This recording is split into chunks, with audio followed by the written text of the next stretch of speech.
Hello, everybody. My name is Roy Nemer of Mundo, Albiceleste.com. I am back, not alone, with the living legend himself. He's back, actually, not me. He's back. The man, the myth, the legend, Seba, Sebastian Garcia. How are you? Hello, Roy. Hello, everyone. I miss you guys. I really miss you. I just felt like I had a lot to say after the previous two games. I was on a family trip. There was a bit of a long weekend in Argentina, so I went to Messi's hometown, Rosario. I had a really great time there, but I couldn't make it. It was impossible to fit the schedules and everything, but I was missing you guys, um, waiting for Thursday, waiting for the Peru game because I knew I was gonna uh, be here, meet you all, and talk about. Should we say, uh, like, Talk about yeah? the Should we October say? qualifiers. I mean, look, I'll let you say it. I was gonna try and keep I'm, this. I'm gonna. I mean, Go math. for it. Yeah, mathematically not there yet, but I'm just. Yeah. I'm just gonna say I'm really looking forward for the World Cup draw. Really looking forward to that moment. Um, Here to enjoy the rest of the games. That's my mood right now. I believe everybody feels a bit the same. But yeah, another 3 points. We're still undefeated since we started doing this. We're not gonna say uh, we're not gonna say that so many times because I'm a bit superstitious, but facts are facts, and here we are, another win. So Yeah. Where is everybody watching from? I'm curious Yes, about it. we Yeah. we have a couple of people here. So from Bangladesh, here we go. Yeah. Sazid from Bangladesh, Paulo Miguel, Nigeria, Gorab, Australia. There you go. There you go. John, Malaysia, So of four course, continents Malaysia. already. We need somebody from Yeah. Europe. Four continents already covered. Reno, North Reno, America. Nevada, Yeah. United States. Oof, I think this is a new one. Nice. I think this is a new Suriname. one. Shout out to Yeah. Ritesh. Love it. Punjabi. Seba, you have your Spain, you have your Europe, sorry, Yeah. España. Hola, Uh, hola, Anthony. Hola, Anthony. India, football fan. There you go. Calcutta, United States, Nepal. Yeah. Bruno, it's his first time here from Spain. Bienvenido. Bienvenido, Bruno. Yeah, it's your Yeah, first we. one. I think we have all the continents already covered. We just missing I mean, one. you're Yeah. South America as well, right? I mean, Yeah. Suriname, but Yeah. you're Yeah. South America as well. Yeah. 25 games. Mixed Memorabilia says it is 25 games. La Scalonetta, undefeated. MN from Sweden. There's somebody joining from Parque Chas. This is yeah. Presente. Martin. Hola, Martin. Parque Chas, a little neighborhood. You can get in, but you can't get out. It's in the city of Buenos Aires. How did you It's get out? incredible. Yeah, you can't get out. I used to live there. I don't know how I got out, but it's virtually impossible to get out. It's like a labyrinth. Wow. It just made me laugh. So Nepal, India, Sweden, Parque Chas, amazing. we There you go. We have one from Ireland, but originally from Bangladesh. Nice. Originally Bangladeshi, and Nepal. Another one from Nepal. So we're everywhere, worldwide. This is amazing. This is great. Yes, and Thank you for I'm joining not. us. And I'm not the only Canadian, apparently. I'm not the only one in Canada. Nice. John, Jenny, Janardan. Good evening. Good evening. And there you go. I mean, Godab says next two games are a huge test. We're going to talk about it. We're going to talk about Of the course. next two games in November, Uruguay, Brazil. Obviously, we had three matches, two wins, one draw. Unlucky not to have been three wins. Paraguay, Uruguay, and tonight versus Peru. Seba, I know obviously you were away. We did not get your thoughts versus Paraguay and versus Uruguay. How did you think? How did you think? We'll start, I guess, maybe the match versus Paraguay. Yeah, I agree with you. I think we deserve to win that one.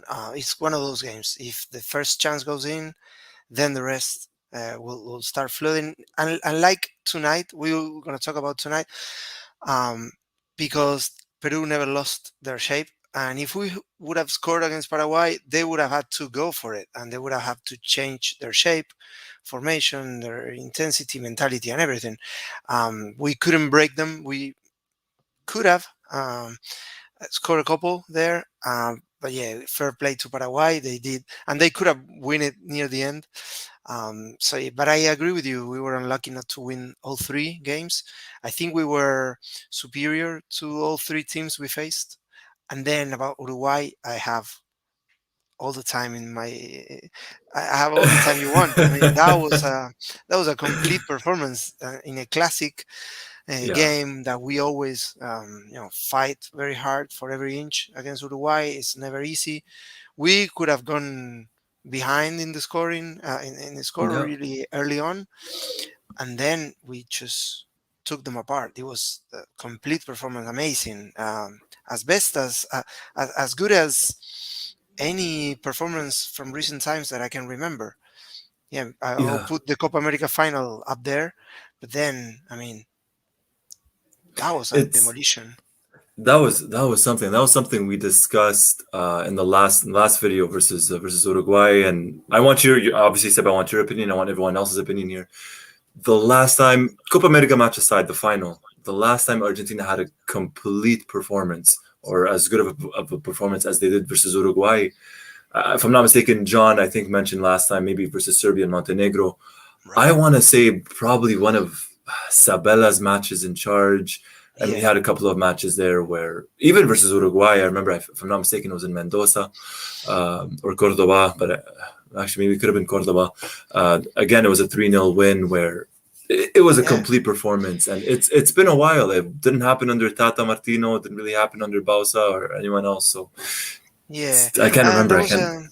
there was a game at the Copa America in the USA. I think it was against the USA. That was a United great game as States, the well. semifinals. But then, of course, you have to differentiate between official Of games course. and friendlies. It's but considering official games, yeah, it was up there.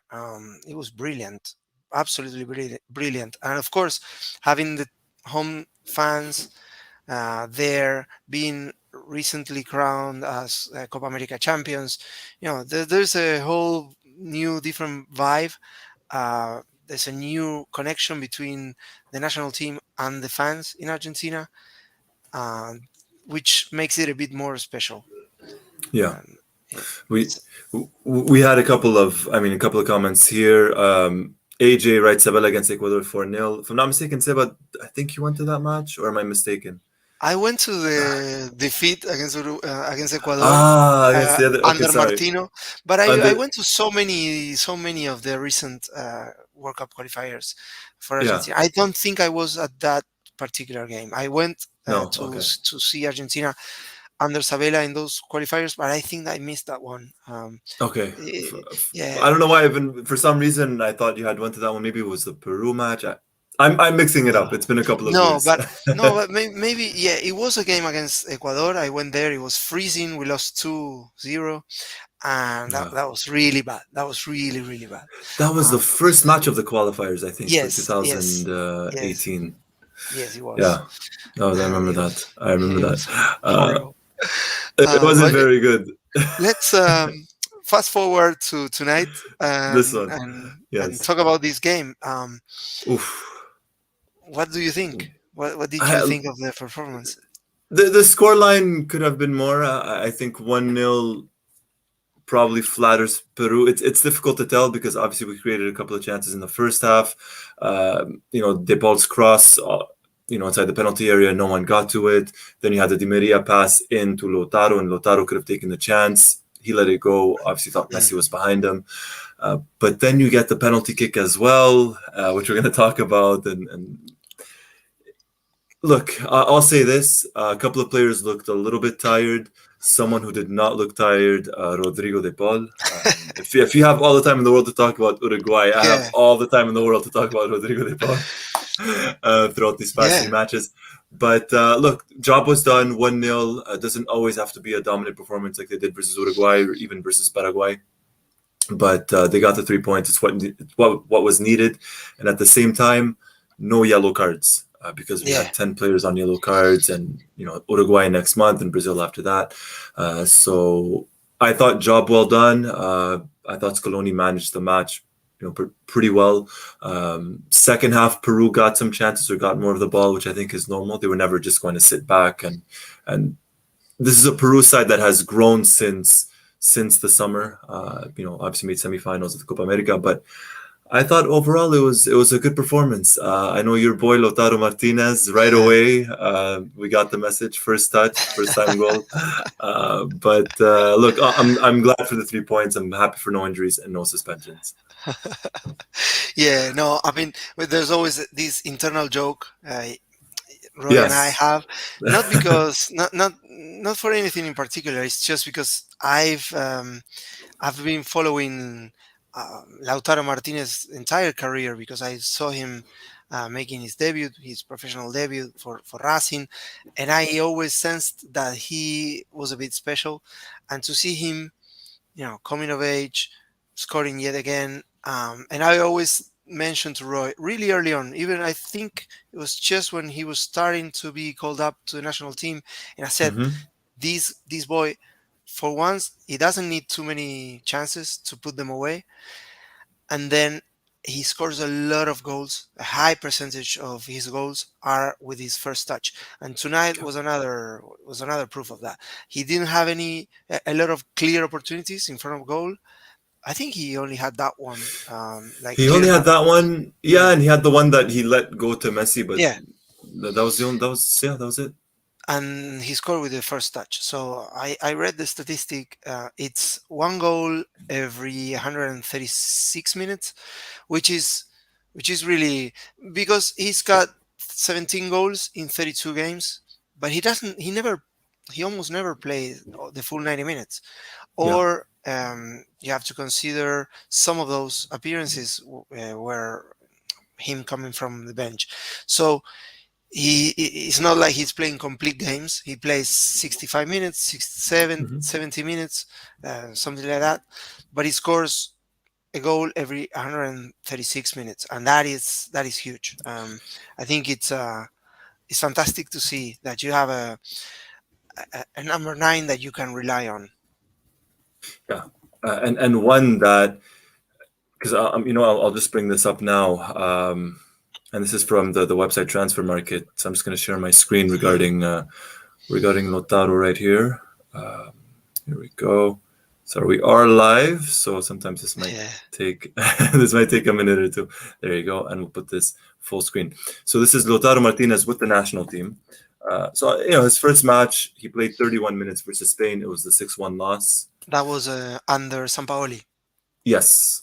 And Yeah. then excluded from the World Cup and everything. And then, yeah, after that, he played versus Iraq, played 57 minutes, got 1 goal. Hmm. Then 32 minutes, 57 minutes, 0 goals. 70 minutes, got a goal. 56, 45. I mean, 45 minutes versus Nicaragua, he got 2 goals. Right. And that's at the and very start of his national team career.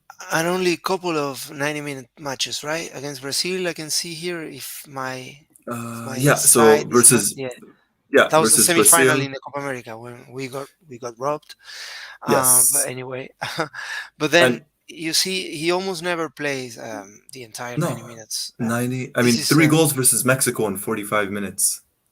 yeah, That's incredible. I remember. I Yeah, remember that game. Yeah. yeah. Uh, 14 goals versus, sorry, 14 minutes versus Uruguay.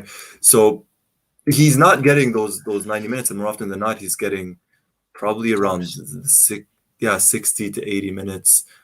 Very rarely the 90. Even recently, I mean, Yeah, Peru did and not play the 90. and we were talking during the Copa America. I remember, and the previous World Cup qualifiers just before the Copa America, we were talking about him not getting a lot of service. I think that Yes. stays true. I think the system that we're playing and the formation and the lineup that we have and how they combine and how they play together, it demands a lot from the center forward.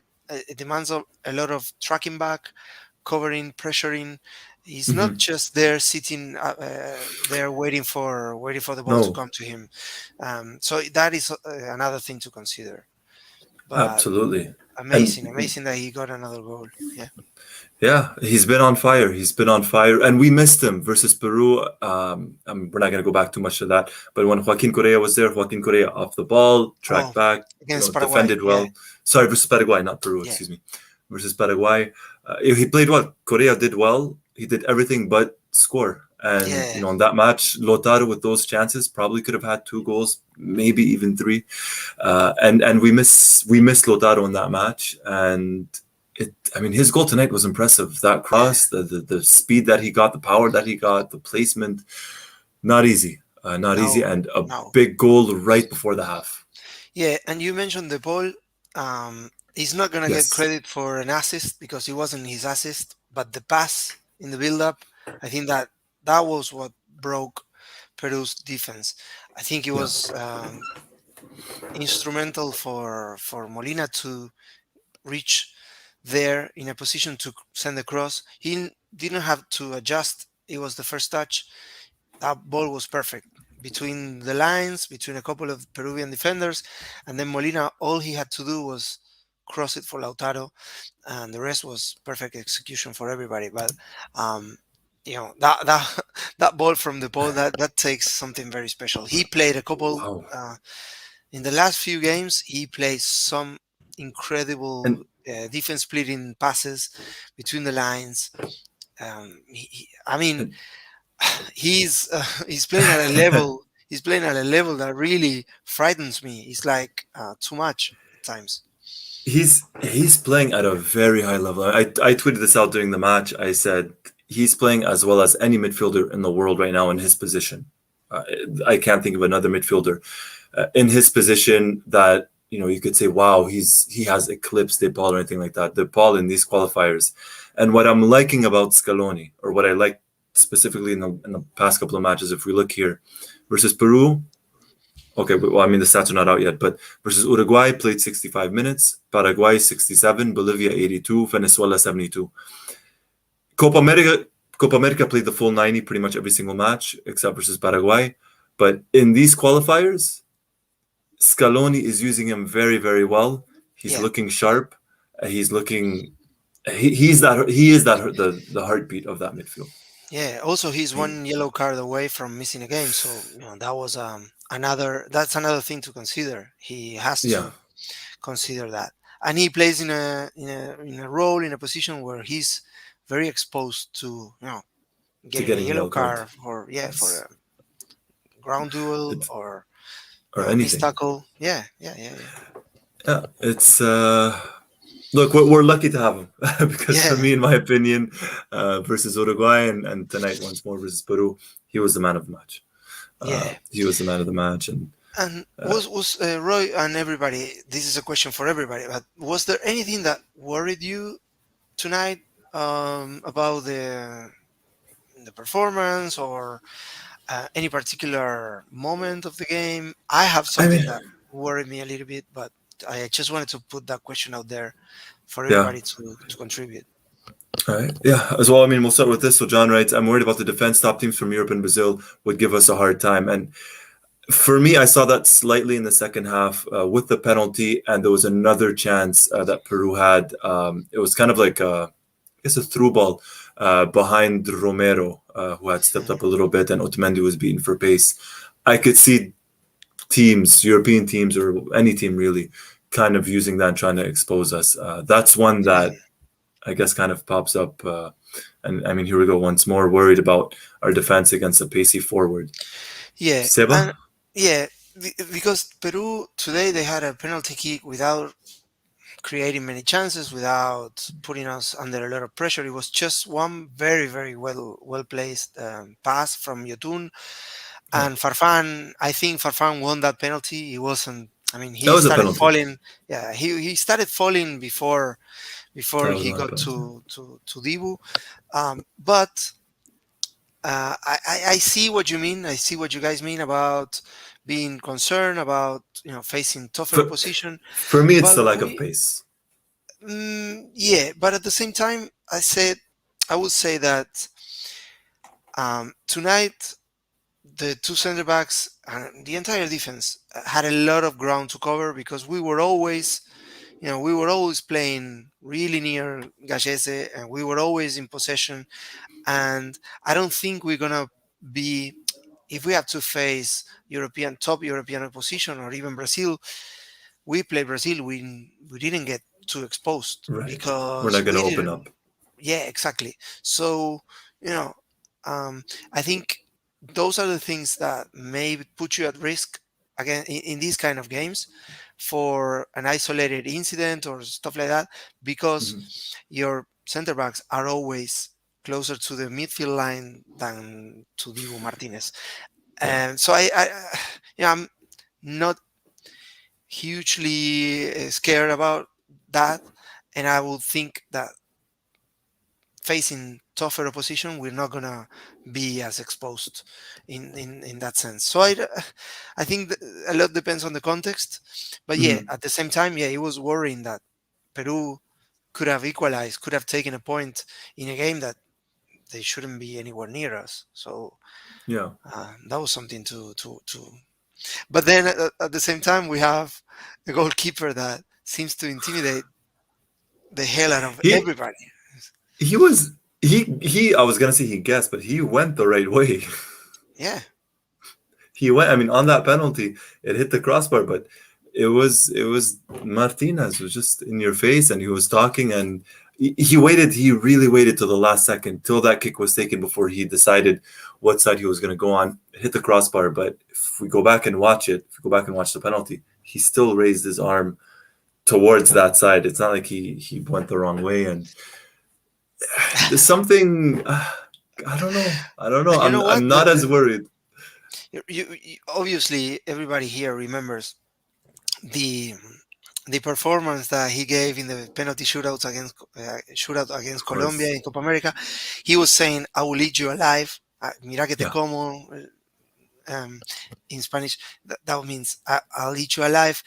And tonight, just before the penalty kick was taken, the whole crowd was singing, "Dibu's gonna eat you alive." There That's you go. yeah. The people started screaming, "Yeah, Dibu's gonna eat you alive." Obviously, we never know. We'll have to ask the Peruvian player who took the penalty, but I don't know how much of that was, It could the be fact that he was psychological. playing. Yeah, I mean, taking a penalty against Argentina in Buenos Aires, it's never easy, but No. you're facing a keeper that I think only they scored only half of the last. I think they scored three of the last six penalty kicks that he faced, or something like that, Wow. which is 50%. It's a lot. It's really really high. So you know, He's it's we're a bit concerned about lack of pace sometimes, or getting yeah, exposed, but at the same time, I think the defenders are also playing that way because they know they have a beast behind their backs. of They can course. look out for them. Yeah. No, look, of course, definitely, but it's something that you mentioned. It's the fact that Peru just needed one chance, and it wasn't even a chance. It was just a Mhm. simple ball, a simple ball, because Romero had. At one point, I thought Romero was playing as a midfielder, especially in the first half. He was pressing so high up, but Peru just needed that one opportunity, and for me, that was worrying, specifically in this match. Obviously, we saw it in previous matches, for example, versus Brazil, or even at the Copa America, where the defenders don't open up as much, and it's more of a tight game. So I think maybe against certain European teams, we won't see the team approach the match the way they did tonight versus Peru. But if that penalty goes in and it's 1-1, does Argentina, does Scaloni feel the pressure where they have to go for the goal? And that's what was worrying for me, was that even at the 1-0, we didn't create too many chances afterwards. Yeah. And luckily, they didn't have to. They did not need a second goal, but they easily could have been in a situation where they would have needed one.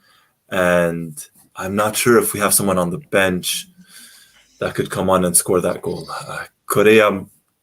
Joaquin Correa maybe Yeah. sometimes misses more than he scores. Yeah. I would like to see a bit more of Angel Correa, especially because he's having such a great Yeah, level of season. performances for Yeah. Atletico. Last season, he played every game. I think he started and played every game in a league-winning champion campaign. So I would like to see him. I think tonight would have been a good. um, a good opportunity to see him. Mm, But at the same time, I think Scaloni is playing to win. He's going with the guys that he trusts absolutely. and have delivered. So um, I will be I'm patient with that. no, I'm just here. I'm just trying to think of different scenarios. Obviously, Yeah. I'm not criticizing Scaloni at all. I don't think I've actually ever really fully criticized him, but I'm just saying, the what if, because if that goal by Peru goes in, then what if? Then what do we do? Do we get Lucas Alario that comes in for someone else instead of Nicolas Gonzalez coming in for Di Maria? What happens? And because yeah, I mean, someone like Angel Correa with Atletico, he's had a very good season last time. Yeah. Started off the season in great form for Atletico again. I would have liked to have seen him maybe instead of Nicolas Gonzalez, but look, who am I to say that Scaloni got it wrong when he didn't? He's been getting it right, and we're all on board the Scalonetta. Yeah, of course. I'm reading at the comments at the same time we're talking. Yes. There were a couple of questions asking us to pick the World Cup squad. I Oof. think it's too early for that. Too early. It's yeah, we're yet we're 1 year away, a year and a bit away from the World Cup, and anything can happen in 1 year. But I just wanted to address that question because it is very, very good for the team that will be very, very surprised if 20 of these guys will not be. If, I mean, we The have a, majority are going to make it. The base yeah, is there. we have a core of 20 players that are going to be there. Yeah. I'll I be mean, very surprised if there's more than 5 changes to the Copa America squad. So yeah, it it's depends. For a couple of players, could be make or break. yeah. Um, there could be a couple that may be left out. There are other players that were in the radar, and maybe they were injured back then for the Copa America. Maybe a late inclusion. Maybe depend on the the, the rest of this season and the start of the next Yeah, one. But I think the core of the team, they know is for there. sure they're there. Yeah. It's there. I mean, the starting 11 is there, and then Tagliafico as well. With Acuna. Then you have Montiel with Molina. Then you have the substitutes: Ezequiel Yeah. Palacios, Nicolas Gonzalez, Guido Rodriguez. I mean, Hmm. you just added five more, so we're at 16 right there. Yeah. Papu Gomez 17, maybe Lucas Alario 18. And then, yeah, you might get that inclusion, like you said, maybe someone like a Dybala, because obviously Scaloni likes him, but he's been injured lately, so he might get a call. And who knows, right? If someone pops up this season and plays really, really well. But the core is there. That's 16 players plus maybe Armani 17, Juan Musso 18. So that's Yeah. that's the 20 players. Julian Alvarez is poised to Julian have Alvarez. Yeah. another very solid season. I think he should stay, even if they come looking for him to Hmm. go to Europe. I think he should stay, play for River. He's young. He's got all the time in the world. He should be. He should stay here. Um, don't make a dramatic change that may result in him not playing, because I remember when Alario went to Bayer Leverkusen, Yeah. he spent a lot of time in the sidelines. Um, so it's not the And year before the World Cup. It's better to stay where you're already being well liked by the fans, playing a starting role. So I it's will put my money on him making the World Cup squad. yes. Especially because he's very, very talented. Um, but yeah, I would look after Icardi. He's playing with Messi every day. He That's may another one. develop, he may develop a chemistry with him. Paredes, Di Maria, is very important, and also because there's not a lot of competition for places there. In terms of No. Lautaro is the guaranteed number 9. I will be surprised if he doesn't start in the first game of the World Cup for us. But then, behind him, I think it's an open race. It's even. Yeah. I mean, Yeah, Joaquin Correa seems to be the backup for him right now. yeah, Then maybe Olario and Icardi was going to get selected when Lautaro maybe wasn't fully fit and when Alario was out too. Then Yeah. Icardi ended up getting injured. What's going to be very interesting is, I mean, knock on wood, Argentina should qualify mathematically, anyways, in the next 2 to 3 matches, let's say. I think mathematically they'll be safe. What's going to be very interesting is who Scaloni uses once Argentina are qualified. Does he start to rotate the squad or does he continue going with the 11? And if he goes with the I 11, what are his substitutes?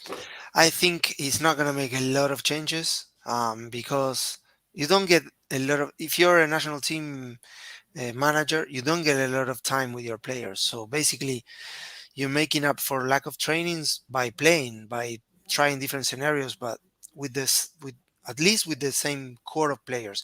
And maybe he can, there could be an open, it could be like an audition for some of these Right. players that say, okay, I'm going to give you a full official game, show me what you can do.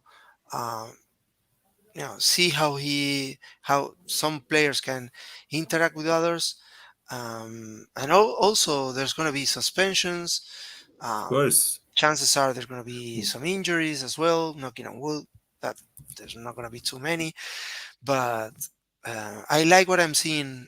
I think Scaloni is making a lot of sense with almost every decision that he makes, Yeah. and he's earned that spot not only with the undefeated run of 25 games, but also the Copa America title, and especially the this renewed connection between fans and the national team, which is Yeah. not always easy to maintain. It's not, and it's something that all the players literally after the match against Uruguay, after today's match, Bolivia last month, it's something that the players continue to talk about their relationship, their connection with the fans, how it's good to have the fans back, and I mean, you saw Lautaro Martinez very very emotional when he was substituted out versus Uruguay last time he was on the bench, and he said part of it was his family was there and everything, but Messi spoke about the fans. Scaloni spoke about the fans. Everyone, Yeah, and it's good. It brings them. It gives them that extra something that sometimes they might need. yeah. Can you bring Ani's comment? He's making a very good point. The one that starts with About Icardi. Icardi, Yeah, yes, I think this is a very, very good point. He says that Icardi doesn't have the same hmm work rate when it comes to chasing defenders, complicating the opposing teams as they try to progress up the field. But in these type of competitions such as the World Cup, you need role players as well, and you may think, okay, may need a big target man for last 20 minutes of the game when I'm chasing a yeah. result. It's not like maybe to start with him because, of course, I think it's a very good point. Icardi is not gonna do the same level of running, No, tracking back, defending. But if you are desperate, you start sending crosses. You may need to play both of them, Lautaro and Icardi, and send crosses, or even be, play, making play behind the back, holding up play, playing uh, 1-2s with his teammates. So he may be an interesting role player for Argentina for a tournament I'm. like a World Cup. I'll go out on a limb. I'm gonna say Icardi makes the World Cup squad. I know it's very early and a lot of things could happen. I'm calling it for maybe several different reasons. One of which you mentioned, that the fact that he's going to play or he plays with Messi and Paredes and Di Maria. I think Icardi makes it. I don't think Agüero makes it. I think Alario is going to be. I mean, his injuries and lack of playing time with Bayer Leverkusen that might play against him. I think Icardi makes it, and if you watch the game specifically tonight, and you mentioned the crosses, I mean, Molina can cross, Acuna we know can cross. Tagliafico's not too bad either. Montiel, when he goes forward, very good as well on the ball. So if you have someone like Icardi, I mean, he's shown it for PSG, and he's shown it for PSG this season. He's clinical in front of goal, and he Yeah, could get you those headers. Di Maria Um, can cross. Di Maria The can cross as well, of the Paul course. can cross. He's sending The some very Paul. good crosses. Yeah. Once more, Yeah, Christian Romero absolutely. with the goal. Yeah, absolutely, absolutely. Uh, Um, so he needs to behave off the pitch as well, Icardi. Yeah, it's yeah. Let's say, look. let's say, He hasn't made the news for anything like that in a yeah, couple of years, but yeah, yeah. it's his reputation. It's his He needs to reputation. stay like that. Yeah, be as quiet as Um, possible. yes. Look, we're talking about crosses. The goal by Lautaro Martinez. I mean, it started with Rodrigo de Paul. Kind of played that one too with Molina. Molina was making those runs that entire first half, and they were not finding him up until maybe the 40th minute.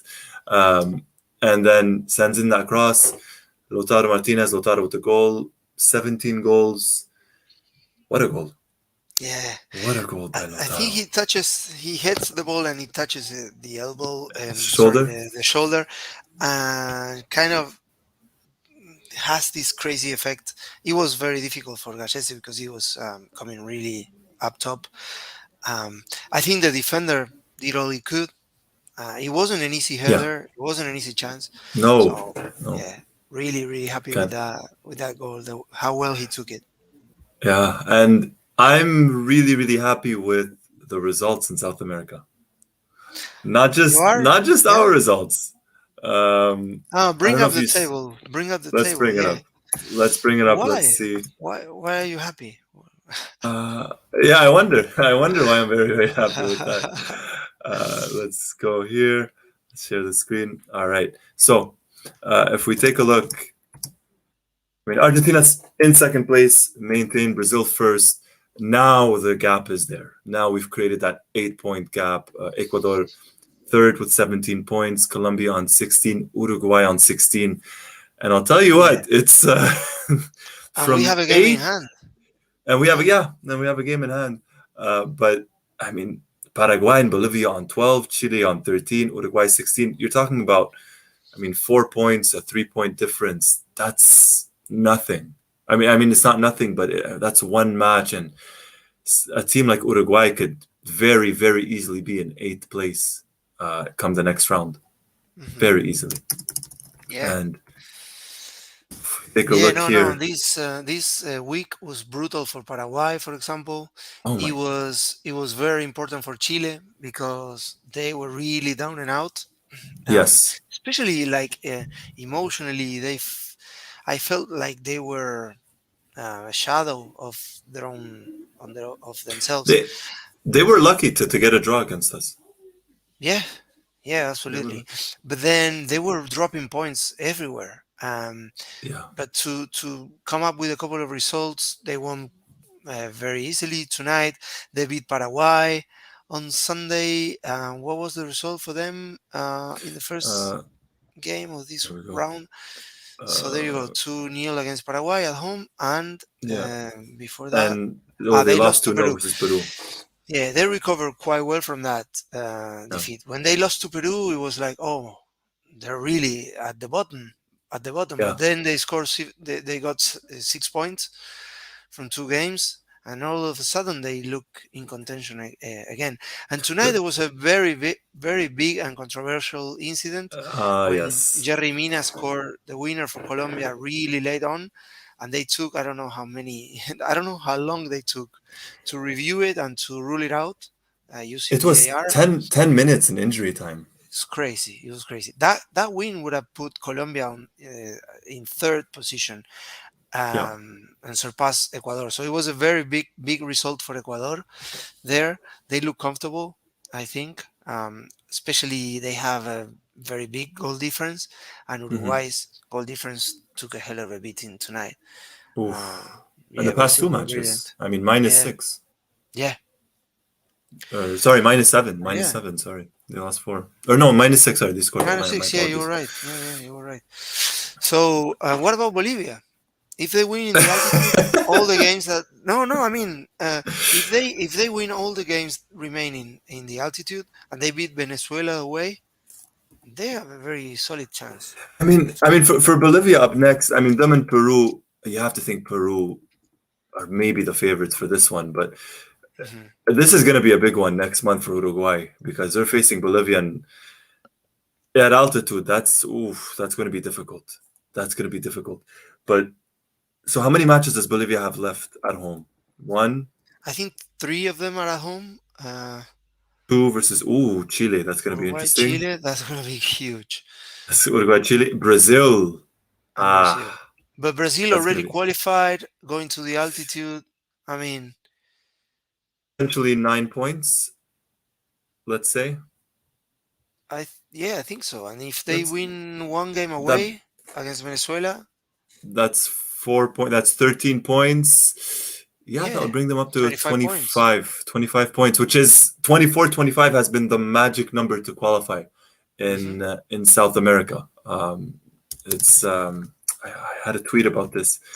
I'll try finding it, but yeah, it's Yeah, been but 24 to 25 points in the past couple of editions. and in this campaign, if you look at one, there's one number that really stands out for me. There is the fact that Colombia only won three games, and they are Yeah, in a direct qualification spot there with going. If I mean, if the qualifiers ended today, they will be going they're directly in. to the World Cup Yeah. by winning only 3 out of 12 games. I mean, that is how close it is for every team behind Brazil and Argentina. Oh, it's going to be difficult. Look, I think Venezuela, in all likelihood, are probably out. Peru, it's Well, tough. but I you can't. know what? You can't rule anyone out.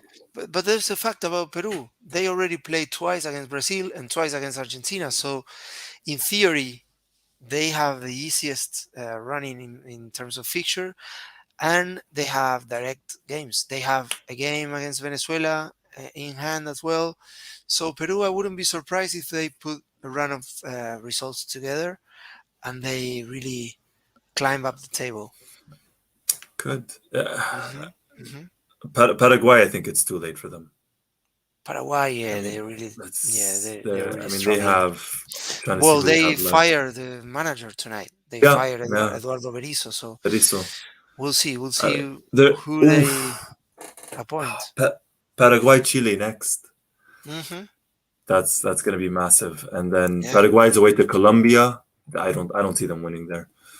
Um, and I don't then know. You know, Paraguay, new Uruguay. Wow. manager, new manager effect. They may turn things But around, but yeah, it looks but like in Colombia, they have a very tough yeah, few and matches ahead. then Yeah. yeah, then Uruguay at home, and then away to Brazil, Oh, yeah, and it's then bad. home to Ecuador. And Ecuador probably is going to be qualified or just about to qualify, Yeah. and then they close out away to Peru. So they have some difficult matches: Brazil, Uruguay, Colombia. Two of them away. Oof, that won't be easy. It won't be easy, but the good news for us is at least we've hit that magic number. We've hit the Yes. magic number of 25 points. I mean, CB says don't rule out Paraguay. I'll try not to, but the fixtures that they have left, it's doesn't look too promising for them. Does not look too promising. Yeah, I really see. Apart from Argentina and Brazil, I really see Ecuador making it because they're really Yes, serious. They went to Colombia today. They came back with a point. They are very strong at home. They have a very good goal difference as well. So I see them making it. And then Colombia and Uruguay, I think, are gonna be there in the final two spots, including the playoffs spot. yeah, Um, with a bit of a question mark more on Uruguay than Colombia. I see Uruguay. Colombia. I see Colombia in a better place. Yeah. Yeah, I mean Uruguay has it. I mean we're playing Uruguay next. That one's in Uruguay, obviously. It's going to be away, but then they're away in La Paz, so they're playing Bolivia away. Then they're away to Paraguay. Then they're at home to Venezuela. So you would think maybe Venezuela that's a 3 points, and then they're at home to Peru, and then they end their qualifying run away to Chile. Mm. So Oh, that's gonna be huge. yeah, it's gonna be something. Alan or Alon, sorry, writes, "What is happening in Uruguay? Aging squad, but their defense is a disaster." See, what's happening with Uruguay? I'm talking about the squad being selected. I'm not comparing Taperes to San Pauli. Is what happened to us in 2018? An aging squad where the back line wasn't too good. Um, Mhm. I feel that obviously San Pauli got it completely wrong, but I see some similarities there. We had a very old squad in 2018. I think that's what's happening right now with Uruguay. They're not in a good place at all. Yeah, I really like the level of I mean the quality that they have in every line. They Position, yeah. have very solid center backs as Godin, but Godin is struggling lately. Josema is very Was strong. it Then they have Jimenez? Araujo. They have Araujo there, waiting for Yeah. to play Jose there. Maria Jimenez. Yeah, Josema Cáceres Yeah, can still play a role. They have a couple of fullbacks that are very good as well. Matias Viña playing for Roma now. but it's Um, just not clicking for them. it's not at the moment, but the quality is there. Valverde, Betancourt, Georgia and Yeah, Arrascaeta, who they Torreira. missed, Torreira as well, Suarez and Cavani up front. I mean, they have a lot of weapons. Maybe they don't have enough replacements for once any of those players can make it for any Mhm. particular reason. But I think they missed Georgia and Arrascaeta in the last couple of Yeah, games because he got injured last week. Um, but I believe in their quality. I believe that they will also their fighting spirit. I believe they will have what it takes to for the running. But also ultimately, I think Tavares, he's been there for a long time. There's a lot of question marks on him. I don't know. Maybe it's too late for them to change the coach yeah. I don't in think they the would middle do of a it. campaign. Yeah, No. you create a bit of an issue for them, but Yeah.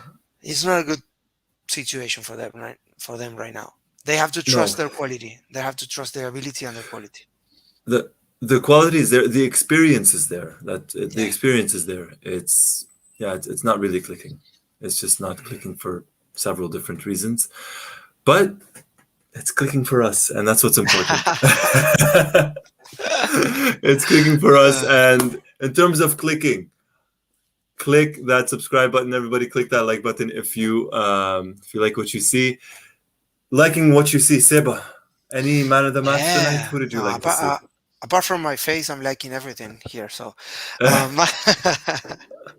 man of the match. This is interesting. I think if you ask me in the first half, I would have picked Lo Celso and De Paul. Okay. And then overall, I think I stick with De Paul. Even if I saw him play better for Argentina, Yeah. not saying that is not talking bad about him, but the contrary, speaking very highly about him because we know he can deliver, he can do a lot. And what I'm liking is the fact that he is starting to become a crowd favorite. The crowd reacts to everything he does in a positive way. Yeah. He's such a positive character. Hmm. He's very playful also in social media. He's a bit of a he's a bit crazy, a good crazy. So people really like him. Um, yeah, female fans love him as well. So yeah, I think he is Yeah. a man of the match for me tonight. Hmm. I will pick Rodrigo de Paul. Yeah, and yeah, lots of shouts for Lautaro El Toro. I think he was key for the win. He scored the decisive goal. I think he had a bit of a shaky start. He tried to do too much. He went to the floor way too easily at times, looking for to draw a foul or whatever. I've seen him play better as well. Didn't think he played such a complete performance, but he was great. He was in my top three tonight as well. Yeah. Yeah. So I was having some technical difficulties. Can you hear me at the moment? Yeah, yeah, I Yeah, can you're hear good? Okay. Because for whatever reason, my audio just died. So this you. is Oh, not this is not very good.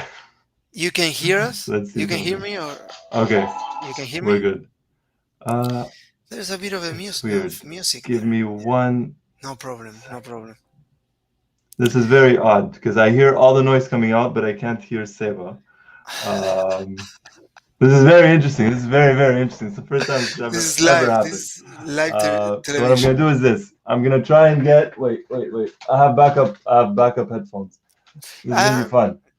This is I gonna don't be know very if fun. can somebody in the comments confirm Yeah, I can't hear you. if you can listen, if you can listen to Let's us. let's see. I have these ones. Let's see if Okay, let's try.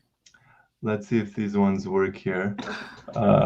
We are live. This is first Yeah, time okay. this Everybody has can ever hear us. happened. It's Everybody can very hear. fun. Yeah. I can sing in the meantime. You know, I can sing. Mic doesn't sound clearly. Let's try this. Uh, Connect. I, Let's see if this works. everybody can hear you, Roy. All right, But of Seba. course, yeah, I can hear you. You can hear me. Hola, hola. Uno, dos, tres. Yeah. No. Can't. Okay, wait. This is gonna be fun. This is gonna be very, very fun. Okay.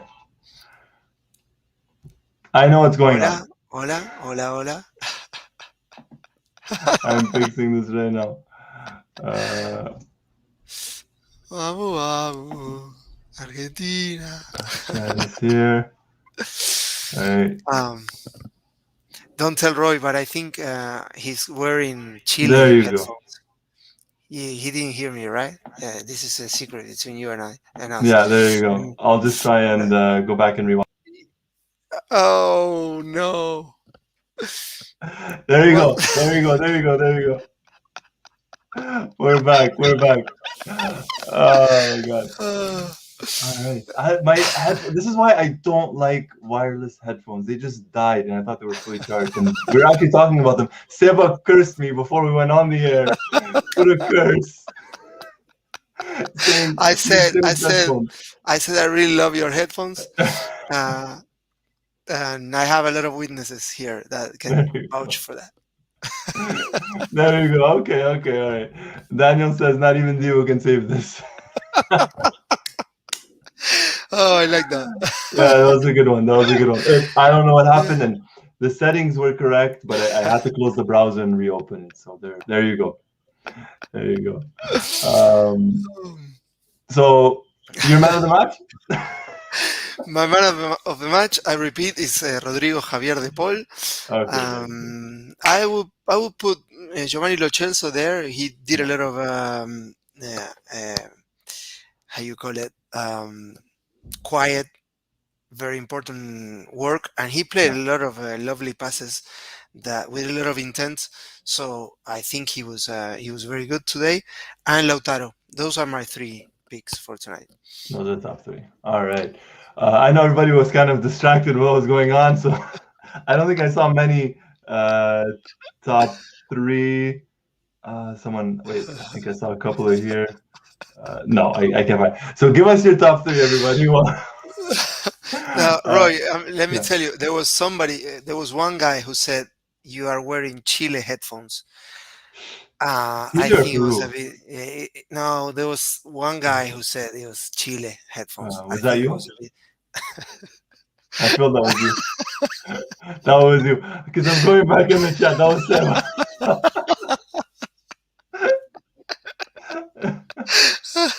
There you go, Seba. Where's the champagne?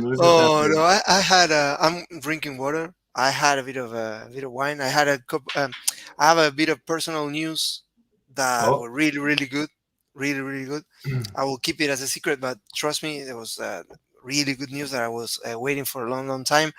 And the news came just before the game, so I was in a perfect mood, drinking wine, watching the Scalonetta, very, very happy. So I already did my alcohol intake for the night. It was only one glass. It was only one glass of wine, but it made me happy. It made me happy. Nice. There you go. Well, I don't know what it is, but congratulations. I'm glad you got some good news. Very, very happy about that. Very, very good news. Yeah. Daniel, there you go. Thank you, Daniel. I knew it. The person who mentioned the Chilean headphones. Thank you.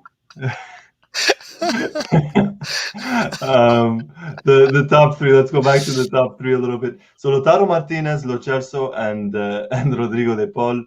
We have a coincidence there. 3 out of 3. 3 out of 3. Anyone else? So this is an interesting comment. No one's mentioning, but Molina had a really good game. I thought he had a solid game. Out of the 3 that he played versus Paraguay, Uruguay, and Peru, I thought this was probably his best match.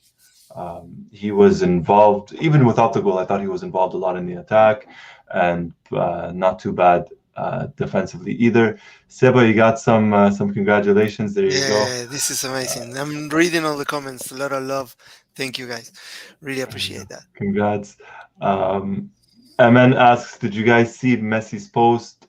I did not. No. Obviously, we just had some technical difficulties. We'll try and bring that up in a little bit. I mean, there you go. Comparing Molina to Zabaleta, saying we have a new Zabaleta. Not bad. It's he's getting some love tonight. Molina Yeah. getting some love. What a warrior. What a warrior, Pablo Zabaleta. I really love him. I really like him. Yeah, always have. He's a pundit for sorry, for ESPN these days for La Liga. I love watching him. We get ESPN here. His coverage is, you can tell I'm not gonna name any other players, but he's one of those players turned pundits that you could tell his knowledge of the game it's up there. It's up there. No, absolutely. Very He's always been very intelligent, and every time I heard him talk, it made a lot of sense. Can we explain the Scalonetta nickname? Yeah, of course we can. Right, this is not unique or new, and it wasn't because of Scaloni that the nickname came about. I don't know which one was the first one, but I think it was a San Lorenzo youth team. And San Lorenzo's nickname, one of the many nicknames that Club Atlético San Lorenzo de Almagro in Argentina, one of the big five teams in Argentina, they have many different nicknames, and one of them is the Cyclone. The Cyclone, as the meteorological phenomenon, the Cyclone, because they used to play like blowing everybody out of the game, whatever. These are all nicknames that sometimes are given to certain teams. And they had this very exciting youth team that they started calling the Scalonetta, but it comes I think it's a variation of motocicleta or motoneta, which is a word for motorcycle. And then all sort of teams started getting this neta suffix at the end. Yeah, and then these neta nicknames started getting a bit of a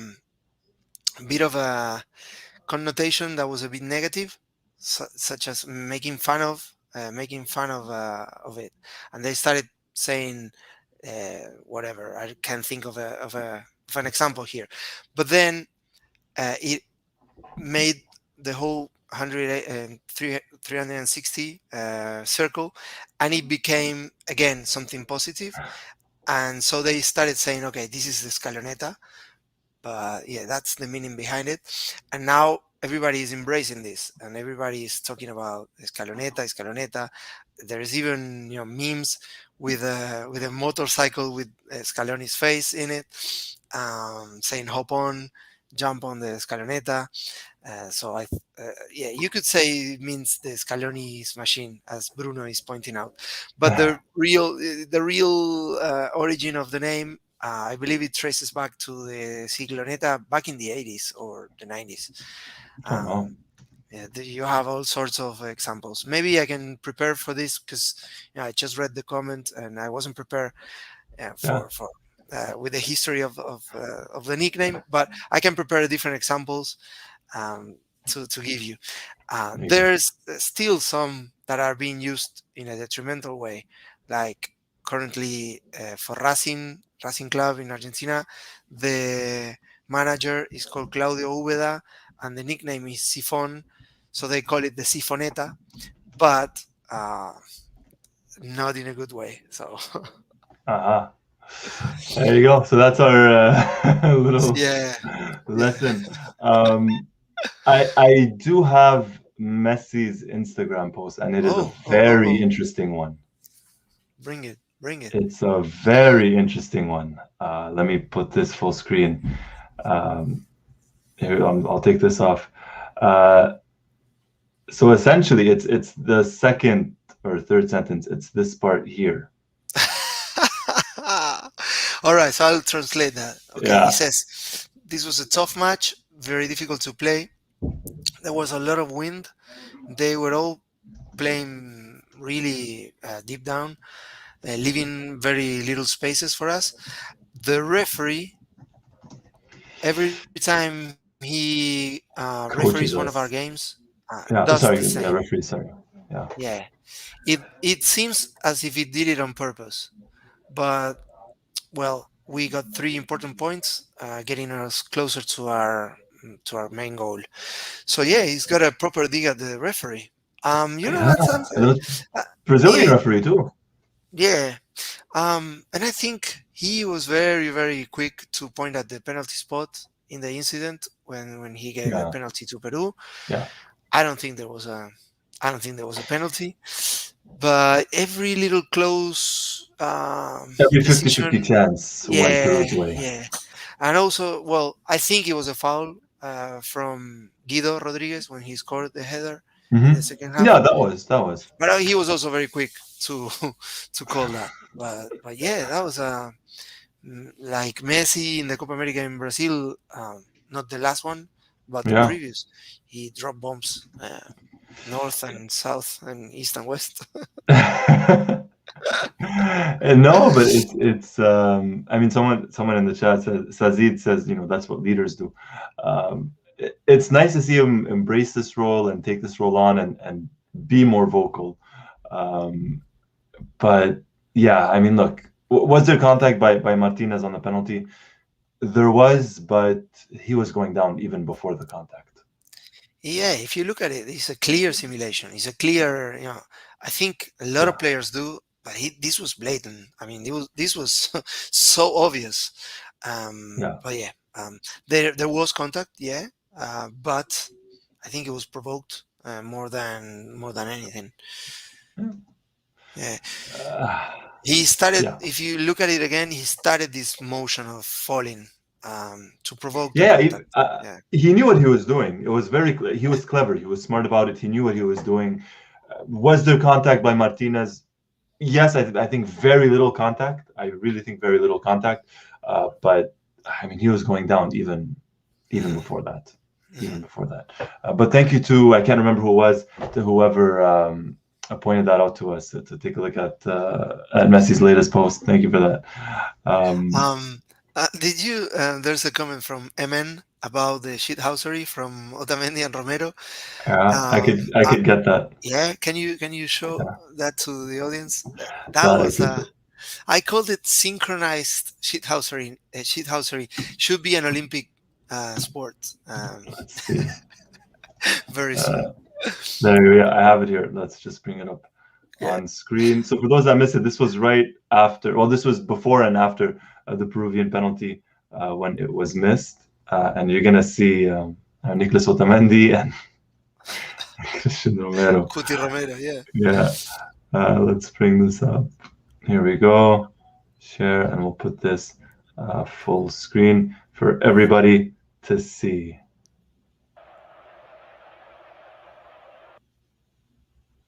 Yeah.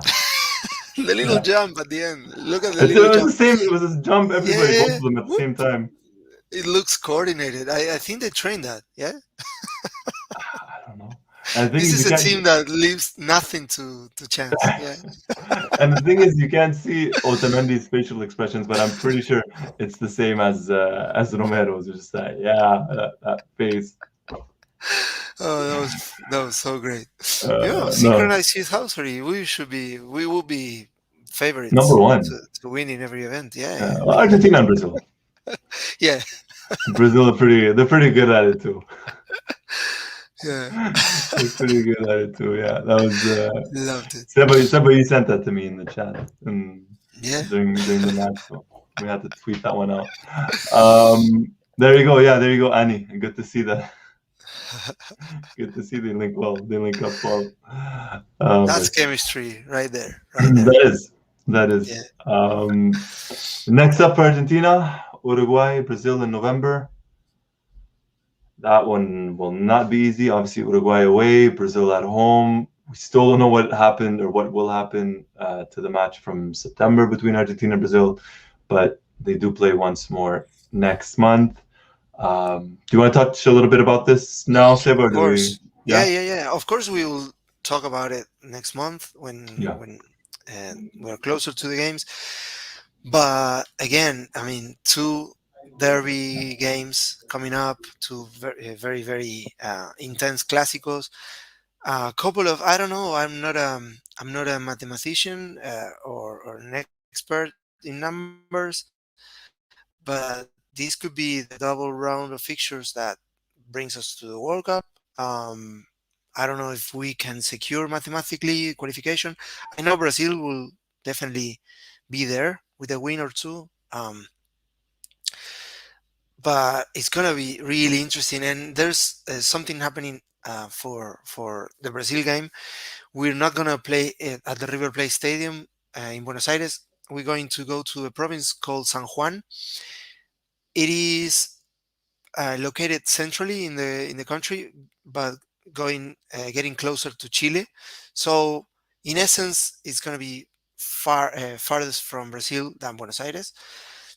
Not that it's going to be very relevant to have them travel a few more miles, but I think it's very interesting, uh, and I really like the fact that the national team becomes a federal um, treasure for fans. I for mean, everybody. fans in Yeah, San Juan, fans in provinces near San Juan, they will get a better chance of finding tickets or getting to watch a game than if it was in Buenos Aires. And so I like the fact that the national team travels around.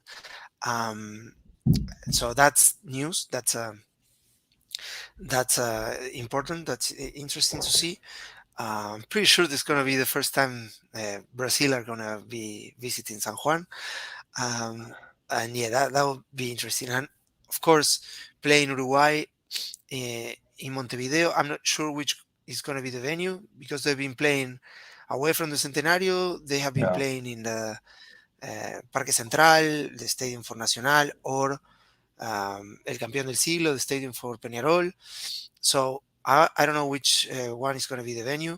Both of the stadiums that I mentioned that are not the Centenario are close. The fans are close to the pitch. It's going to be a huge atmosphere there. But I would think Argentina are favorites to win there. And then against Brazil, it Oof, could be a coin toss. It could be a coin toss.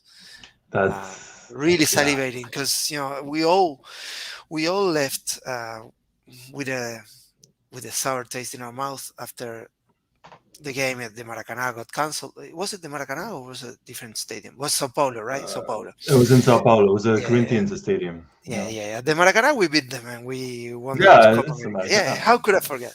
Something happened. Yeah. There was another question about a song up there. I um, was talking and I missed it.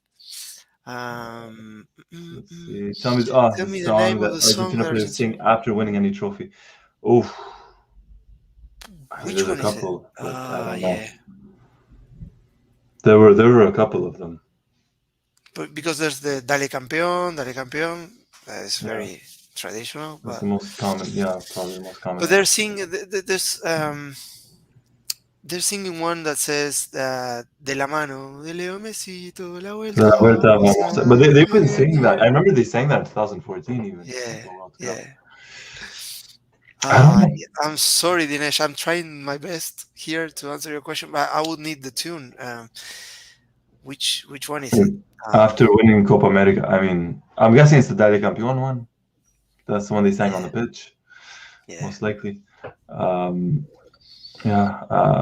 I mean, another question. Diraj and Aman ask, when's the World Cup draw? If I'm not mistaken, it's in April, I think. It's when. I am at a loss. I am at a loss. But It's, there's an interesting thing that we could start talking about yeah, is the seeded teams. that's We are well in our way to become a seeded team, which is obviously a big advantage. of It's a course. big bonus. Um, and Brazil. is going to be there as well. So So that's the top seven ranked teams for FIFA plus obviously Qatar because they're yeah, yeah. So we are. I'm gonna take a look at the men's rankings. I think we're I'll in bring this up. sixth We are place, in sixth. Yeah, we're in but sixth. climbing up. Yeah. We're in sixth.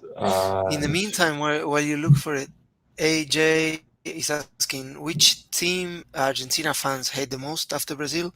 I guess it's a question that, or maybe he's asking about Argentina Argent- fans, and it's always England.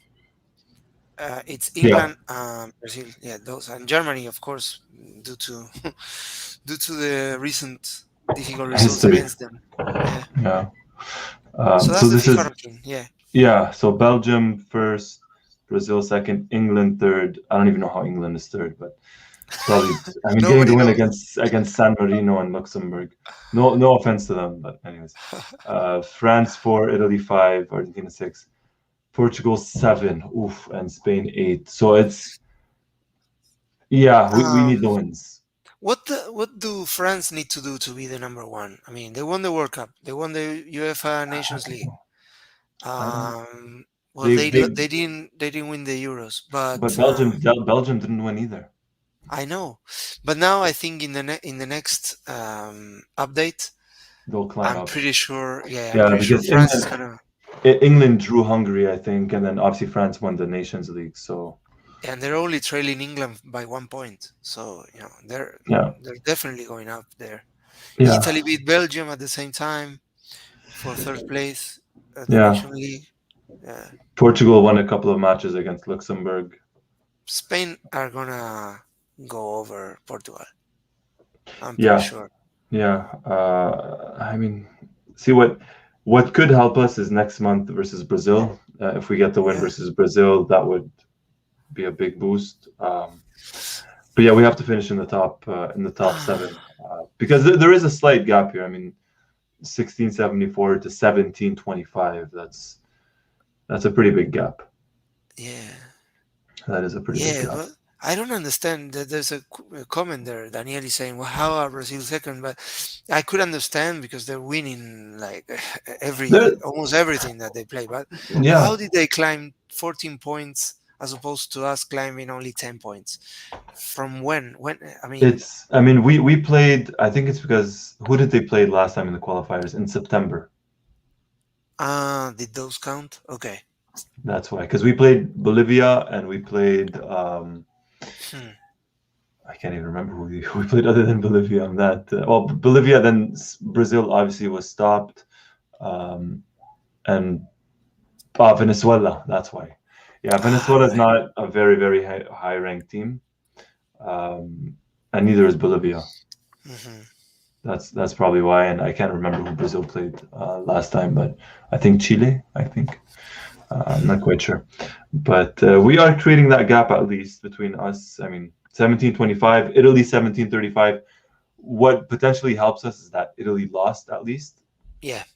Italy lost the match. We drew, so there's a 10-point difference there. But there's a good 25. There's a good 50-point difference between us and Portugal at least right now. Hmm. So Hmm. we'll see. Yeah. Also, there's if anybody knows this, I'm asking out loud. What? When is the cut? I mean, until which month will FIFA consider the ranking Let's see. That's a very to good question. determine the seeded teams for the World Cup draw? Uh, Uh, let's see. because if they consider up until they have to consider it before the draw, and the draw you say it was in April. I think. Um, okay. Let's see. When is the draw? Because there's still the playoffs, I would think. Yeah. Okay, wait. Let's. For once, it's not the qualification process. No. Um, if anybody knows in the chat, let us know. Oh, wait. Yeah. Let's be honest. This. Yeah. Some comments about not caring about much about the rankings, but it's important. I mean, I'm not a very good friend of that FIFA ranking, but the way they use it, you have to look at you You have to have look you at have it. no choice because that's how Yeah, we know if we're going to be ranked or not. Um, and I'm telling you what, Germany are looking to be out of the seeded teams, and they could be landing in our group. So yeah, this is why these rankings are important. this Uh, is not helping. Yeah, well, we'll figure this out. We're trying to figure this out. Okay, yeah. here we go. September 6th, dates. Uh, um, okay, here we go. Full schedule to be confirmed in April 2022. Okay. Um, okay, that's about England. When and where is the World Cup? We know that. On December 18th is the final. Okay. Yeah, it doesn't. Here we go. The final draw is scheduled to take place in April 2022, after the March window for international fixtures. So I would think maybe that's when the cutoff is. And we play Italy in March, right? For I heard the June. I heard for, June. for the title. Oh, June. Okay, for I the heard title of champion of the universe. exactly, Yeah. exactly. That's that one that Argentina is going to win. It's a beautiful fixture for Brazil fans to watch on TV. Also, England fans and Germany. Yeah, yeah, and England. And England. There you go. So Daniel and a football fan and Diraj all rate the matches in June. There you go. The Fantastic. match will Thanks take for place confirming, guys. in June. Thank you. Awesome. All right. Right. So yeah, We've it was a happy day, happy window of yeah, qualifiers. we had Good we had a bit of results. everything. We had good results go Argentina's way. We had an Argentina win. You came back. My headphones died. Apparently, I have headphones color of Chile. Uh, there's a question here is going to be played at the Diego Maradona Stadium in Napoli, in Naples. I mean, those were the rumors, but no one really knows just yet for the Yeah, match. I heard they wanted to take it to the USA. Um, Of course, Maybe playing it in New York would make sense in terms of it being a marketing, neutral ground, marketing, and also there's a lot of Italians and Argentines there. of course, So I'm, I think, I think it will make more commercial sense to to be play it played there. there. But it would Um, be more beautiful if they could play home and away and play at the Diego Maradona Stadium in Napoli and the Diego and Maradona Stadium in Buenos Aires, the Argentinos Argentinos, Juniors ground. yeah, That would be great. That would be great. yeah. It's just the flights and getting everything, but it would be nice. It would be nice if they could do Yeah, that. It would be nice. Seba, yeah, over an hour. I think we're yeah. good. We're good. We're good. We're good. We're good. All Very, right. very happy to do this again. Be joined by so many people, and you know, long may it continue. Yes. Having these positive feelings and thoughts. We always supported the team. We always got behind the team. We're happy to see that it seems to be consensus now. It's never easy or nice when you No. see that there's a team with a manager that is being criticized on TV. I think this For is no reason even.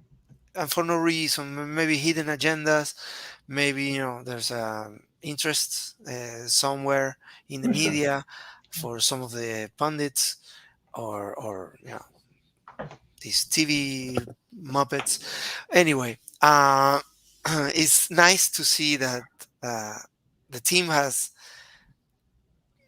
come together Yeah. and found a common enemy, but without hostility. They just shut everybody's mouth by performing, by providing the results, by winning the trophy.